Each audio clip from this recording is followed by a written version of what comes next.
So, assalamualaikum warahmatullahi ta'ala wabarakatuh mga kalasahan. Mga kalasahan, biha ako ni pakita ko kaniwang biya dinin ingat ko.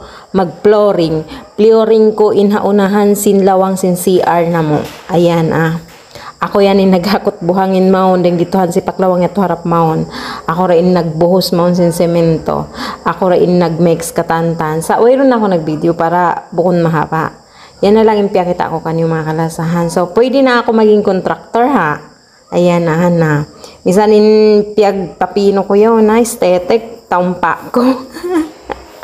Ayan. Bang so pa maon magkawa kanyo mag-contraction biyaan ha. Tawarin nyo ako. Pakaran nyo ako. Isut pa in 500 to 600 a day. Ayan ha.